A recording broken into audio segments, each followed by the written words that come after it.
Ok, donc effectivement, je vais vous parler d'activité physique, de fatigue et puis plus particulièrement dans la sclérose en plaques. Donc déjà pour introduire le sujet, comme ce n'est pas une session, si j'ai bien compris, sur la fatigue, mais sur l'activité physique plutôt, donc quelques mots pour introduire la fatigue. Donc la fatigue, on différencie classiquement la fatigue chronique de la fatigue aiguë. La fatigue chronique étant ce sentiment de fatigue persistant, y compris quand on essaye de se reposer ou de dormir, y compris que parfois les personnes qui dorment bien. Cette fatigue chronique va avoir interféré avec la vie quotidienne, va impacter la vie quotidienne. Et à l'inverse, la fatigue aiguë, c'est la fatigue du sportif, en tout cas qui fait suite à une activité physique et qui est mesurée comme une perte de capacité fonctionnelle, par exemple la perte de force ou de puissance. Et en français, on va utiliser le terme fatigue pour ces deux notions qui sont évidemment très différentes et ça apporte un peu de confusion. En anglais, ils sont un petit peu plus futés que nous. Ils utilisent le terme fatigue pour la fatigue chronique et fatigability pour la fatigue aiguë.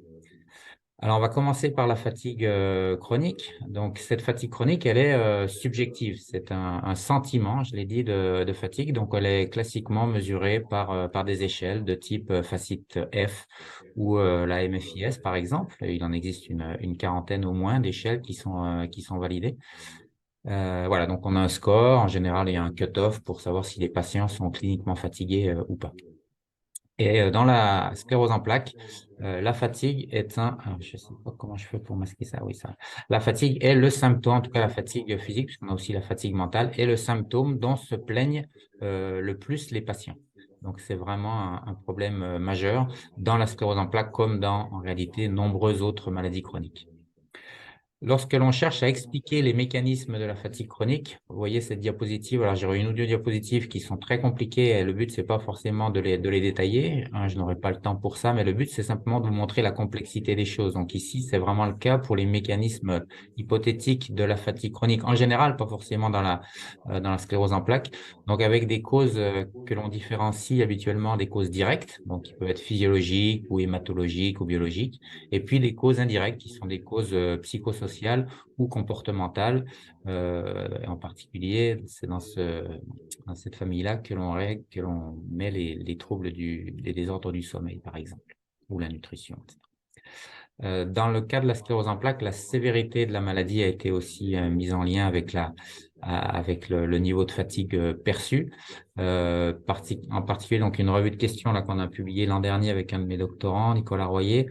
On a pu montrer voilà, ce que vous avez sur la colonne de droite entre des patients qui sont subjectivement fatigués et des patients qui ne sont pas fatigués, en tout cas pas de façon significative. Eh bien, on a quand même des différences physiologiques, comme vous pouvez le voir sur les dommages axonaux, les charges lésionnelles, etc., etc.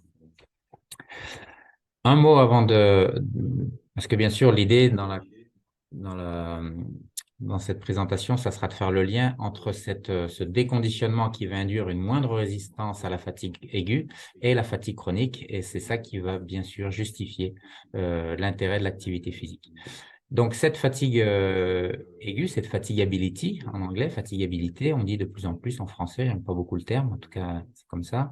Donc, une perte de puissance et de force. Et donc, on essaye habituellement de différencier les causes qui sont plutôt centrales, donc liées au système nerveux, des causes qui sont plutôt périphériques, en lien avec des mécanismes musculaires. Et pour cela, on utilise une méthode qui est très ancienne, qui est la technique de la stimulation surimposée, où on va venir surimposer une stimulation électrique à une contraction maximale volontaire et on va mesurer la secousse surimposée, ce qui va nous permettre de calculer un niveau d'activation maximale. Et lorsque ce niveau d'activation maximale, qui est donc en réalité l'activation des unités motrices, diminue, eh bien, on va être dans le cas d'une fatigue centrale. Et ensuite, on fait la même stimulation sur le muscle complètement relâché. Et donc, si pour une même stimulation, on a une force moindre, nous aurons ici la présence d'une fatigue périphérique ou musculaire. Alors, pourquoi je vous parle de ça? Parce que certaines études dans la sclérose en plaques, par exemple celle-ci, ont montré qu'il y avait des différences entre des sujets sains et des sujets et des patients. Par exemple, ici, après 45 secondes de contraction maximale volontaire maintenue des réducteurs du pouce, eh bien, on a une baisse de ce que j'ai appelé donc, le niveau d'activation maximale volontaire, donc qui met en évidence une fatigue centrale chez les patients et pas chez les sujets contrôles. Et donc, chez les contrôles, on n'aura pas de baisse d'activation. Par contre, comme vous le voyez en bas de la diapositive, la twitch, c'est-à-dire qui reflète la fatigue musculaire, elle va être altérée. Donc, les sujets contrôle en bonne santé auront une fatigue plutôt musculaire, alors que les patients, c'est l'inverse, c'est-à-dire qu'ils n'ont pas de fatigue musculaire. Par contre, ils ont, vous voyez à droite, en poste, ils ont une grosse surimposition lorsque l'on stimule. Et donc, ça, c'est le signe, comme je vous l'ai montré tout à l'heure, d'une fatigue centrale. Donc, bref, des différences entre les patients et les sujets sains en termes d'étiologie de la fatigabilité. Le problème de ces études, donc elles sont très intéressantes, la plupart des études, en tout cas dans la sclérose en plaques, d'un point de vue fondamental. Le problème, c'est quand on essaye de faire le lien justement avec la fatigue chronique, eh bien, le problème qui se pose, c'est que ces études sont très fondamentales dans le sens où on va étudier classiquement des muscles isolés, typiquement comme dans l'exemple précédent, des muscles de la main, et dans un mode isométrique. Et donc, ça, c'est pas la vraie vie, si je puis dire. Et donc, ces études, bien sûr qu'elles sont utiles, mais elles ne sont pas, de mon point de vue en tout cas, appropriées pour examiner le lien entre ce potentiel déconditionnement qui induirait une moindre résistance à la fatigabilité et puis la fatigue chronique subjectivement perçue. Et c'est la raison pour laquelle, si on essaye de faire le lien entre les deux, il est intéressant de s'interroger sur le type de mesure de fatigabilité, le type de tâches fatigantes que l'on va proposer aux patients. Par exemple, dans cette étude également dans la sclérose en plaques, eh bien, vous avez ici une absence totale de relation entre la fatigue mesurée par l'échelle MFIS que je vous ai présentée au tout début, donc une échelle de fatigue perçue, la fatigue chronique, et la fatigabilité exprimée comme le pourcentage de réduction de force après une tâche qui est ici une tâche de soutien isométrique maximal. Et donc, quand on est sur cette tâche qui est aspécifique, qui n'est pas du tout spécifique, eh bien, on n'a pas de relation entre les deux. Lorsque l'on est dans une tâche un petit peu plus écologique, c'est-à-dire une tâche cette fois au moins en dynamique, eh bien, on a une relation qui apparaît, qui n'est pas spectaculaire, mais qui existe. Et pourtant, ici, on était dans une tâche qui était toujours maximum et puis localisée. Et là encore, ce n'est pas la vraie vie. On fait rarement des tâches maximum localisées sur une seule articulation dans la vraie vie. C'est la raison pour laquelle on a développé cet ergomètre qui permet de pédaler et de bloquer les pédales, comme vous allez le voir sur cette diapositive, de bloquer les pédales comme si on était sur une chaise ergométrique et qui nous permet donc de faire des mesures de force et d'ainsi mettre en évidence une fatigabilité. Bien sûr, on peut utiliser la stimulation surimposée, comme je vous l'ai expliqué juste avant. Donc, l'intérêt, c'est qu'on peut se mettre dans des conditions qui vont être pour le coup écologiques. Donc, bien sûr, le pédalage, ce n'est pas de la marche, mais enfin, on va être sur des grosses masses musculaires en mode dynamique et à des intensités sous-maximales. Donc, c'est ça qui va être aussi particulièrement intéressant. Et puis ensuite, on peut bloquer les pédales et tout de suite après mesurer. Parce que si on prend le temps de transposer le sujet depuis un ergomètre vélo jusqu'à une chaise, eh bien, il y a de la récupération. Et donc, l'intérêt de cet ergomètre, c'est de pouvoir mesurer la fatigabilité immédiatement. Et donc, le protocole qu'on a utilisé dans les études sur la sclérose en plaques que je vais vous présenter, c'est un test semi-incrémental, c'est-à-dire qu'on fait des mesures de pédalage des paliers de 3 minutes, comme vous feriez sur un test d'évaluation de la VO2 max, par exemple, sauf que là, on ne mesure pas la VO2, on mesure la force, c'est-à-dire après chaque palier de 3 minutes, on arrête. Donc, au début, on commence à intensité très sous-maximale. On arrête les patients, on leur demande de faire une contraction maximale volontaire avec les stimulations et puis on les refait pédaler à une intensité un petit peu plus élevée, etc., jusqu'à épuisement. Mais ce qui est intéressant, en fait, c'est les premiers paliers, parce que ce sont ceux qui correspondent à la vraie vie, à des activités sous-maximales et encore une fois dynamiques et qui utilisent de grosses masses musculaires, comme c'est le cas lorsque l'on marche ou monte les escaliers, par exemple. Donc, je vous présente deux études dans lesquelles on a évalué la résistance à la fatigabilité dans, dans la sclérose en plaques. Et donc, on a comparé, donc le protocole était un peu compliqué, on a essayé d'évaluer ça de façon un petit peu exhaustive, mais on va se centrer sur la fatigabilité aujourd'hui, puisque c'est un peu le thème. Et donc, on a comparé des sujets qui étaient donc des patients, des sujets contrôle avec des patients qui étaient subjectivement fatigués, high fatigue, et des sujets qui n'étaient, et des patients qui n'étaient pas cliniquement fatigués, donc low fatigue. Et ce qu'on a pu montrer, donc dans ce papier publié en 2020, c'est qu'on avait effectivement sur ce test que je viens de vous décrire une différence dès les premières évaluations. Vous voyez ici, je ne sais pas si vous voyez ma souris, mais en tout cas, l'évaluation NME, c'est Neuromuscular Evaluation, donc les premières mesures de MVC. Eh bien, dès les premiers exercices très faibles, eh bien, les premières intensités très faibles, eh bien, les patients qui se disaient subjectivement fatigués sont objectivement réellement plus fatigables. Donc ça, c'est une étude qu'on a publiée en 2020. Comme c'était la seule étude dans son genre, on s'est dit quand même, ça serait bien de vérifier quand même sur ce… Alors, on a fait un peu d'autres choses dans la deuxième étude, mais on l'a revérifié. Donc ça, c'était quand j'étais au Canada. Quand je suis rentré en France, on a refait la même chose et on a obtenu, évidemment pas exactement la même chose, mais globalement, c'était la même histoire. C'est-à-dire qu'on voit que les sujets, dans cette fois, ça c'est une étude qui n'est pas encore publiée, qui est en révision en MSSE, eh bien, on voit que les sujets… encore des sujets atteints de sclérose en plaques qui sont subjectivement fatigués en rouge, eh bien, objectivement, sur les premiers paliers, eh bien, ils perdent plus de force, donc ils sont objectivement plus fatigables également. Et on avait mesuré, ce qui n'était pas le cas dans la première étude, dans cette deuxième étude, la perception de l'effort, et on voit que les sujets qui sont fatigués ont une perception de l'effort qui est plus importante et qui est sûrement en lien, bien sûr, avec la perte de force qui est plus importante. Et pourquoi je vous parle de la perception de l'effort? Parce qu'effectivement, quand on est dans le cas de sujets, de patients qui sont plus fatigables, eh bien, ils vont perdre plus de force, en plus, ils vont percevoir ça comme plus fatigant, ils vont mettre plus de temps pour récupérer. Et si on répète ça dans la journée, les sujets qui sont les plus fatigables, ils vont avoir une accumulation de fatigue. Ça, c'est une première façon de voir les choses, d'accord? Donc, les différentes tâches de la vie quotidienne que l'on doit faire au cours de sa journée vont induire plus de fatigue pour les sujets qui sont les sujets fatigables que l'on a objectivés juste avant. La réalité, elle est sûrement plus celle-ci, c'est-à-dire qu'on a tous un niveau subjectif de fatigue tolérable que l'on peut accepter, excusez-moi, dans la journée. Et donc, quand on est les sujets fatigables à gauche, en rouge, eh bien, on va atteindre ce seuil, ce plafond de fatigue acceptable, tolérable, plus rapidement. Et donc, plus rapidement, c'est-à-dire en réalisant une quantité d'activité physique moindre que si on a une bonne résistance à la fatigue.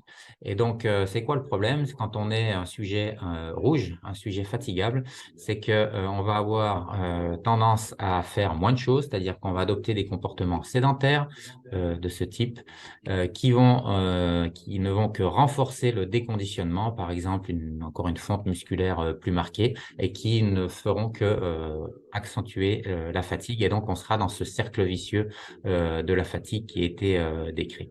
Donc, moi, je crois que cette faible résistance à la fatigue aiguë, à la fatigabilité, bien sûr, ça n'explique pas complètement la fatigue chronique, mais ça peut y contribuer, à condition, de mon point de vue, de bien le mesurer, c'est-à-dire avec le type de tâches que je vous ai présentées. Bien sûr, la fatigue, il faut considérer ce qu'on appelle big picture, c'est-à-dire l'ensemble des causes. Hein, c'était une des premières diapositives que je vous ai montrées, mais quand même, cet aspect musculaire, résistance à la fatigue aiguë, à la fatigabilité, joue un rôle. Et s'il joue un rôle, ce qui en découle, c'est ce qui nous amène aujourd'hui, bon, je suis un petit peu en retard, mais c'est pas grave, c'est effectivement le fait que, ben oui, ça c'est la preuve que de renforcer, de se reconditionner, permet de lutter contre la fatigue. Et ça, on le sait, c'est pas un scoop. Tout le monde, j'imagine, dans la salle est au courant de ça. En réalité, l'activité physique est une des rares, pour pas dire la seule, façon d'améliorer la fatigue perçue et donc indirectement la qualité de vie des patients qui sont atteints de fatigue. C'est pas tous, mais c'est quand même une grande majorité d'entre eux. Et donc voilà, après, donc la part, bien sûr, on parle ici d'activité physique adaptée. Nous, on s'est posé la question, toujours dans la thèse de Nicolas Royer, de savoir si on avait une intervention qui était adaptée à ce que l'on pense être les causes de la fatigue. Donc, schématiquement, les patients qui étaient, dont on mesurait une faible force, on orientait un petit peu plus le programme d'entraînement sur un programme de résistance, donc de musculation. Les patients qui avaient une capacité cardio-respiratoire trop faibles, on leur mettait un petit peu plus d'entraînement par intervalle. Les sujets qui avaient des problèmes de sommeil, on leur faisait faire au contraire plutôt du travail de faible intensité en fin de journée pour essayer d'améliorer le sommeil. Donc, on a comparé ce groupe de Taylor Group, c'est-à-dire d'intervention individualisée versus un groupe qui ne se faisait que, entre guillemets, ce qui était déjà pas mal, suivre les recommandations. On en a choisi les recommandations canadiennes. Bon, peu importe. Et donc, les résultats, vous les avez à droite, c'est-à-dire le groupe individualisé en noir a montré une VO2 max, des gains de VO2 max et de puissance maximale aérobie supérieure. Alors, il n'y avait pas de différence en termes de force maximale et ils avaient aussi une perception de l'effort qui était plus fortement diminuée pour un effort donné que les patients du groupe classique qui suivaient les recommandations classiques. Et puis là où on a été un petit peu déçu, c'est que statistiquement, on n'a pas réussi à montrer que la fatigue était plus améliorée avec l'intervention personnalisée qu'en suivant les recommandations classiques. On voit bien que ça va dans le bon sens, mais ce n'était pas significatif. La dépression, par contre, était plus améliorée. Et puis, qualité de vie, on n'a pas réussi à mettre en évidence, malheureusement. Donc, c'était une semi-réussite ou un semi-échec, comme vous le voulez. Voilà. Et si on, bon, il n'empêche que je crois que c'est un peu du bon sens. On n'a pas réussi peut-être à l'objectiver ici, mais d'essayer d'individualiser l'entraînement. Et tous les bons profs d'APA le savent. Une autre façon d'individualiser, c'est aussi de tenir compte du niveau de fatigue du jour lorsque l'on propose une séance. Et donc, on peut se servir pour ça de cette échelle de fatigue que l'on a validée en français. C'est pour ça que je le parle. Donc, elle est cette ROF, elle est maintenant disponible en français. Et donc, et on peut aussi évaluer la fatigabilité objective, par exemple, en passant par la variabilité de la fréquence cardiaque ou la fatigabilité musculaire avec des outils qui existent maintenant dans le commerce. Et donc ça, c'est le sujet d'une thèse qui démarre aujourd'hui à Saint-Étienne sur est-ce que l'on est capable, lorsque l'on tient compte de la fatigue du jour, de la fatigabilité du jour, pour déterminer la charge d'entraînement par rapport à un programme standard, est-ce qu'on est capable de mieux, mais d'encore plus soulager la fatigue que lorsque l'on fait que entre guillemets, encore une fois, appliquer les recommandations classiques. Voilà, et puis on travaille sur un autre projet, quitte à faire ma pub, je la fais jusqu'au bout, mais qui est en lien, hein, bien sûr, c'est un projet qui vise à développer une application qui a comme objectif de également prendre en compte une évaluation initiale pour prescrire de façon automatisée ou semi-automatisée un programme d'entraînement. Donc, c'est un outil qui, je l'espère, pourra être mis à disposition non seulement des personnes sédentaires, c'était son but premier, mais également des personnes en situation de maladie chronique ou de handicap. Voilà, j'ai terminé. J'ai un tout petit peu dépassé, mais pas trop. Et je vous remercie pour votre attention.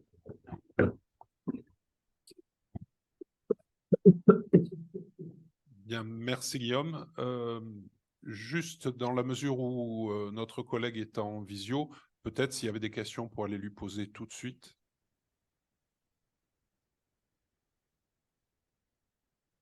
Désolé de vous prendre à froid.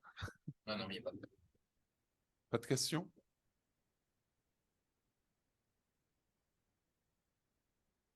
Bien. Ben, écoute, je crois que tu as été d'une clarté absolue. En tout cas, moi, je voulais vraiment te remercier pour la qualité de cette intervention et ces notions de fatigue, fatigabilité et expérimentation en essayant de se rapprocher de la vraie vie. Voilà, c'est des choses qui me parlent et je voulais t'en remercier. Merci, c'est